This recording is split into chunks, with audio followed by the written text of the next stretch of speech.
ほやっほ、イヤホン買ってるかい？フグみかんのイヤホンレビューの時間だよ。今回紹介するのは、KB イヤーの新商品、KB イヤー青 U だ。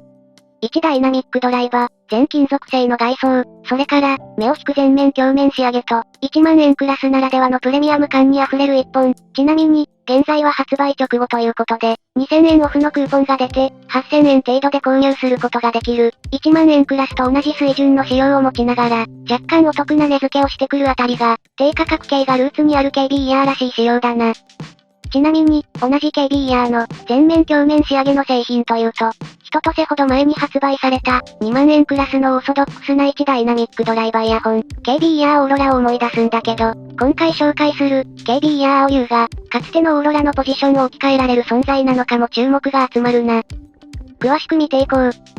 完全に全面が鏡面で仕上げられた本体は、単純に美しい。故に取り扱いには注意が必要だけど、この見た目で購入する人は承知しているだろう。パッケージは最小限、ポーチと同じ重王寸法の、でも分厚くて保護も考えられている箱には、本体フェイスプレートを保護材で覆われた、本体が最初にお目見えする、保護のウレタン層を取り払うと、すっぽりとケースが収まっていて、その中に付属品。青 U は本体のクリーニングなどにも配慮しないといけないので、それに見合ったクロスなんかが同梱されているぞ。ケースはつるっとした、革風の人工素材だと思う。よく TRI などでも採用されているセミハードタイプで、簡単に開閉できて、開口部も大きめと、個人的には使いやすいケースの一つだ。イヤーピースは軸が若干短い、TWS 用のようなタイプが付属してきた。本体が大きいこともあって、ノズルが短くなると装着はちょっと不安だなぁ、と思ったけど、何の問題もなく装着することができたぞ。本体を詳しく見ていこうか。青 U は、10mm のダイナミックドライバーを使っているんだけど、同種の1ダイナミックドライバーイヤホンの中では、比較的大柄な部類に入る。本体はアルミニウム製なので、重量の方はそれほど心配しなくていいんだけど、人によっては大きさがネックになる場合があるかも。ただ、耳に当たる部分はうまく変形されているので、僕は、軸の短い標準イヤピでも、全く装着に問題はなかったし、一般的な男性の耳だったら、まず問題になることもないと思うな。ケーブルは2ピンタイプ、本体に埋め込まれていない、非埋め込み型の2ピン端子だ。さっきも言ったけど、目で見ると大きいんだけど、実際に装着してみると、それほど違和感がないので、この大きさは外観だけ、と思った方がいいかもしれない。ノズル周りもよく絞られていて、軸の短いイヤピでも、耳に干渉する感じはなく、重量もアルミ製だからか、重力で耳が痛むようなこともなかった。安心して長時間装着できるイヤホンだと思うな。本体のロゴ部分は、おそらくサンドブラストのような、本体自体を直接削る方法で刻まれているので、ここが消えてしまうことはまずないだろう。多分先に鏡面仕上げの方に傷がつくと思う。長く綺麗に野外で使いたいなら、何かのコーティングをおすすめするぞ。あ、そうそう。さっきは軸の短いイヤピが付属する、と言ったけど、標準的な軸長のイヤピもついてくる。イヤピの軸の長さは、音質の変化につながるので、どっちも試してみるのをおすすめするぞ。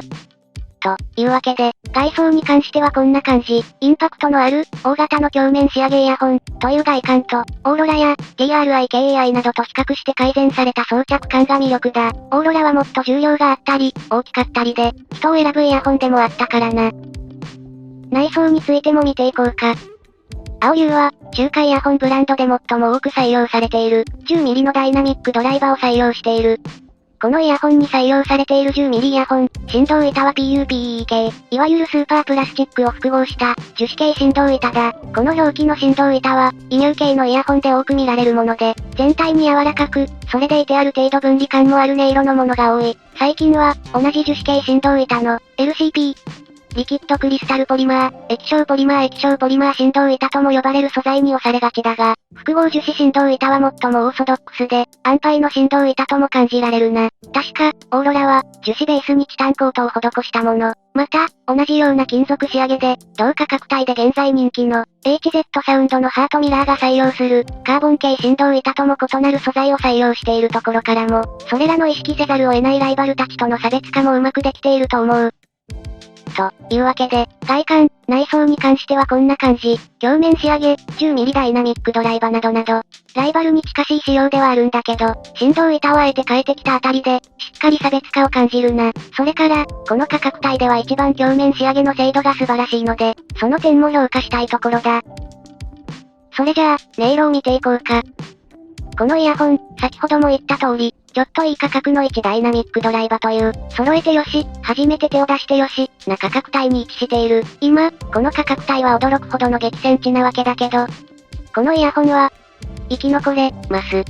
音色については、若干の感触傾向がある、クリスプな音色が気持ちよい、高音側が浮き立つ音色だ。ボーカルもハキハキと出力される、アルミハウジングならではの響きの良さで、気持ちの良い、高質な残響感を持つイヤホンに仕上がっているぞ。低音域もよく出るけど、音量としては控えめ、どちらかというと、澄んだ明瞭感をメインに楽しむイヤホンになりそう。具体的に言うと、無印ハートミラーほど鋭くなく、それでいて、現在非常に評価されている、ハートミラープロよりは気持ち良い高質さ、という、すごく程よいバランスだ。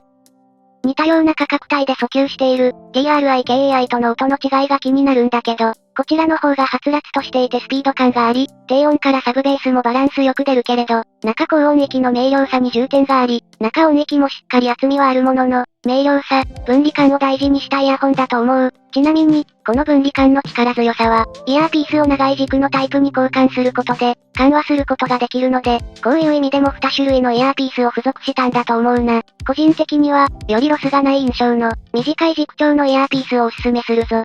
空間表現も、不自然にならない範囲で広く、それぞれの楽器がひとまとめにならないので、広く、澄んだ、気持ちの良い音、という印象。かといって、バキバキの感触表現、というわけでもなくて、気持ち良い範囲に収めてる。一番近い印象を受けたのは、トリポーインオリナだけど、オリナよりも安価で、こちらの方が、アルミっぽい、金属質な反響を持ってる。また、高音域のシャープさも、全体がバランスよくまとまるミールやオリナに比べて、より高質かつ伸びる反響のおかげもあってかなり強めだ。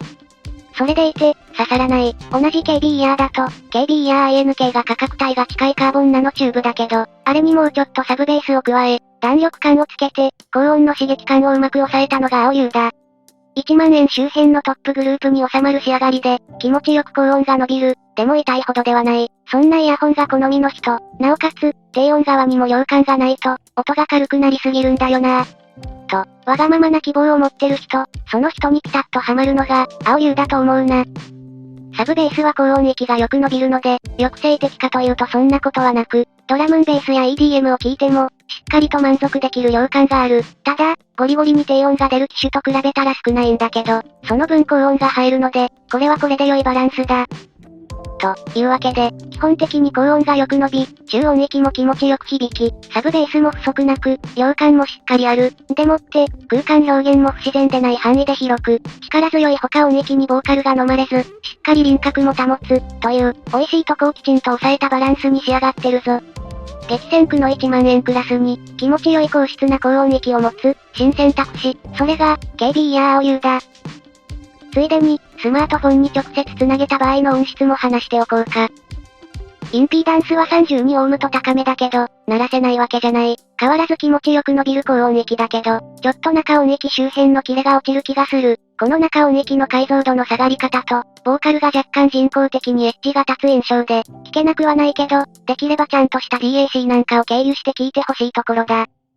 出力の強い環境に組み合わせると、中音域の改造感が持ち上がり、前述のような、1万円クラスのトップ争いの中の一つに入る出来になる、現代的ポップスなんかをくっきり聞きたい人、歌声がハキハキ出てくるイヤホン、金属音が綺麗にかつ刺激的すぎずに聞こえるイヤホンが欲しい人、そんな人におすすめしたいイヤホンだな。そんなわけでまとめてみようか。KB イヤー OU は、1万円周辺の価格で手に取りやすい、ちょっと良いイヤホンの代表になりうるイヤホンだ。意外にこの価格になかった、気持ちよく程よく伸びて響く高音域。そして、そこにつながる、輪郭のくっきりと出た、でもちゃんと厚みも感じられるボーカル。そして、それらの温度感を変えない程度に、しかし、がっつりと出てくれる低音域。海外系のはっきりと力強い音色が好きな人に、ぜひともおすすめしたいサウンドだな。低価格のソニーイヤホンとか好きな人にもおすすめかも。本体の装着感も長めで扱いやすい。ただし、唯一購入時に注意したいのがインピーダンス。小型でも、ちゃんと音楽専用のデバイスで鳴らしてあげないと、ボーカルに人工的に鋭い部分が生まれたり、本気の味の一つである、中音域から中高音域あたりの分離感が埋もれてしまう感じがあった。ぜひ、ちゃんとしたプレイヤーと組み合わせて再生してあげてくれ。1万円クラスは選択肢が多すぎて、万人におすすめ、と言い難い状況が続いているんだけど、このレビューを聞いてワクワクした人には、安心しておすすめできる。特に、高音域の気持ちよく伸びる。でも、INK ほど鋭くはない。そんなベストバランスを探していた人におすすめだ。おすすめだぞ。と、こんなところだな。KB イヤーは過去にも多くの1ダイナミックドライバーを発売してきたけど、気持ちよさのちょうど良い塩梅、という意味では、青龍は実によくできた1ダイナミックドライバーだと思う。もちろん、基礎力的な意味でもよくできてるんだけど、刺さらないけど、金属がたっぷり響く。それでいて、全体の改造感も高く、金属だけが浮き立たない。そんなバランスのイヤホンを探している人、ここにありますよ。といったところで今回はここまで。